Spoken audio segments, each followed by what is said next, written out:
औलाद का मोह। दिलीप और सुधांशु नाम के दो भाई थे। दिलीप की शादी कावेरी के साथ हुई और सुधांशु की शादी माया के साथ। शादी के बाद दोनों भाई अपनी अपनी पत्नी के साथ खुशी खुशी रहा करते थे। दोनों भाइयों के परिवार एक ही घर में रहता था। साथ में खाना, साथ में घूमना, कुल मिलाकर दोनों भाइयों का परिवार खुशहाल परिवार था। कुछ सालों के बाद दिलीप की पत्नी कावेरी को एक बेटा हुआ। भैया, आज मैं बहुत खुश हूँ, चाचा बन गया हूँ मैं। हाँ भाई साहब, इस बच्चे के घर में आने से तो रौनक आ गई है। मैं सबको बताऊंगी कि मैं तो चाची बन गई हूँ, चाची। तुम दोनों कितने अच्छे हो। हमारे बच्चे के आने से ऐसे खुश हो रहे हो जैसे ये बच्चा तुम्हारा ही हो। बस भैया, अब आपका बेटा इस दुनिया में आ गया ना, हम भी कोशिश करेंगे कि हमारा भी बच्चा जल्दी से इस दुनिया में आ जाए। और फिर आपका और हमारा बच्चा दोनों मिलकर दिन भर घर के आंगन में खेला करेंगे। कितना मजा आएगा ना। सच कहती हूँ माया, मैं भी उसी दिन का इंतजार कर रही हूँ जब तुम्हारी भी गोद भर जाएगी और मेरे बेटे को एक छोटा भाई या बहन मिल जाएगी। 1 साल बीत जाता है। दिलीप और कावेरी का बेटा अब 1 साल का हो चुका था, लेकिन सुधांशु और माया की कोई औलाद नहीं होती। माया, लगता है कि हमारी जिंदगी में बच्चे का सुख ही नहीं है। ऐसा क्यों कहते हैं? दिलीप भाई साहब का बेटा भी तो हमारा ही बेटा है ना। तुम्हारी बात बिल्कुल ठीक है माया, लेकिन फिर भी हमारा खुद का एक बच्चा होता तो कितना अच्छा होता। हाँ, कावेरी भाभी भी हमेशा कहती है उन्हें अपने बेटे के लिए एक छोटा भाई या बहन चाहिए। लेकिन देखिए ना, हमारी तो किस्मत ही कितनी खराब है। हमारे तो सारे ट्रीटमेंट भी फेल हो चुके हैं। डॉक्टर ने भी साफ साफ कह दिया है कि तुम कभी माँ नहीं बन सकती। वही तो सुधांशु, बहुत बुरी किस्मत है हमारी। लेकिन माया, हम अपनी किस्मत को इतना क्यों कोस रहे हैं? हम दिलीप भाई साहब के बेटे को अपने बेटे की तरह ही प्यार कर सकते हैं ना। हाँ जी, बिल्कुल सच कहा। मैं भी वैसा कर सकती हूँ। चाची हूँ, उसे छोटी माँ का प्यार नहीं दूंगी क्या? कुछ दिनों के बाद दिलीप का एक दोस्त दिलीप से मिलने के लिए आता है। अरे क्या बात है दिलीप, बधाई हो बधाई। और घर तो काफी बड़ा है तुम्हारा। वैसे तुमने अपने बेटे के बारे में क्या सोचा है? भैया, हाँ क्या सोचेंगे, बस उसे पढ़ा लिखा कर अफसर बनाएंगे, उसकी पढ़ाई पर खर्च करेंगे। अरे भाभी, आपकी तो इतनी सारी प्रॉपर्टी है, आपको किस बात की चिंता? ले देकर एक बेटा ही तो है। अरे नहीं दोस्त, तुम गलत समझ रहे हो। इस घर में मैं और मेरा छोटा भाई दोनों रहते हैं। इस घर का आधा हिस्सा मेरे छोटे भाई का है। अच्छा, कितने बच्चे हैं तुम्हारे छोटे भाई के?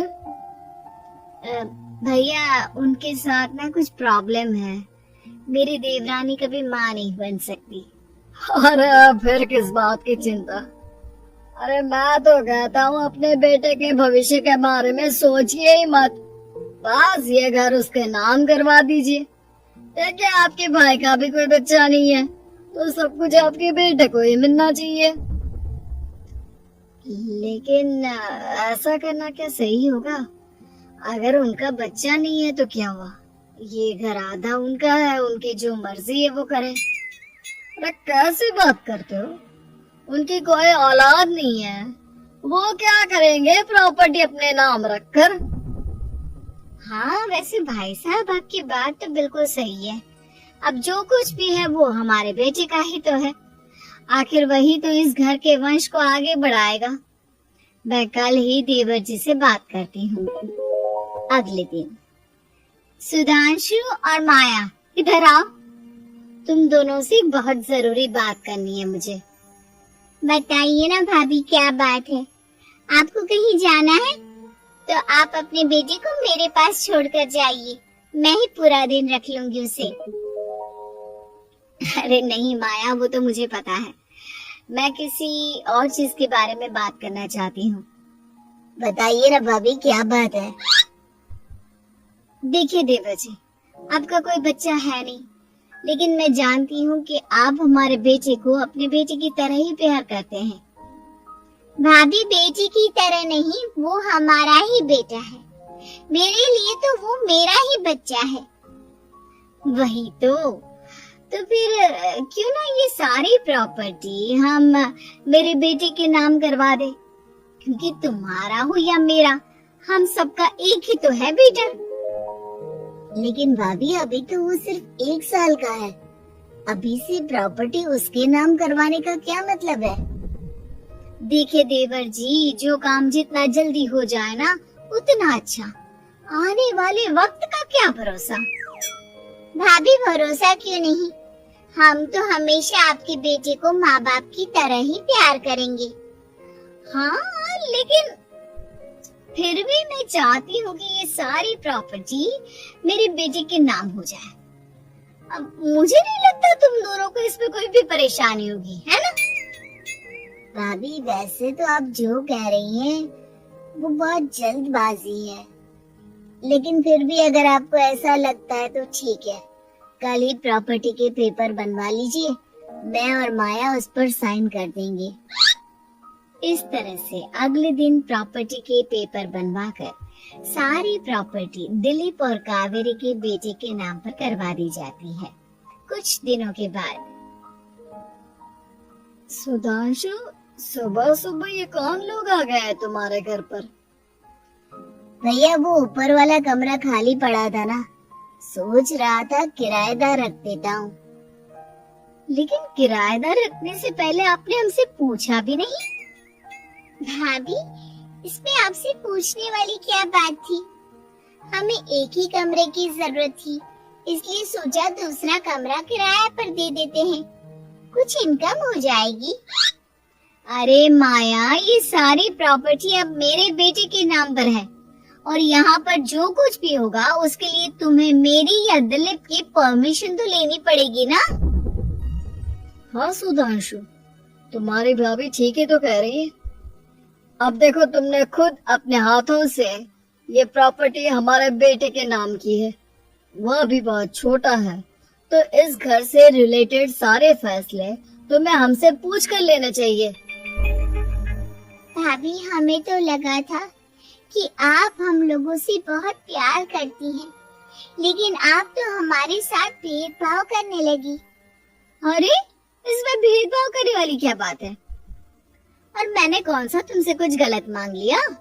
अरे ले देकर मेरा बेटा इकलौता इस पूरे वंश का वारिस है, सब कुछ उसके नाम है। तुम्हें इस बात से जलन क्यों हो रही है? भाभी, माया को जलन नहीं हो रही, वो तो बस ऐसे ही कह रही थी। सब जानती हूँ मैं, इसकी खुद की तो कोई औलाद पैदा नहीं हुई, बस इसीलिए जब देखो तब मेरे बेटे पर बुरी नजर डालती रहती है। देखो माया, कावेरी तुमसे बड़ी है, वो जैसा कहती है वैसा करो, और वैसे भी इस घर पर अब तुम लोगों का कोई अधिकार नहीं है, वो तो हम लोगों की भलाई समझो जो तुम्हें अभी तक यहाँ रहने दिया है। भैया, आप इतने कैसे बदल गए? इस प्रॉपर्टी ने आपके दिल से हमारे लिए प्यार पूरी तरह खत्म कर दिया है क्या?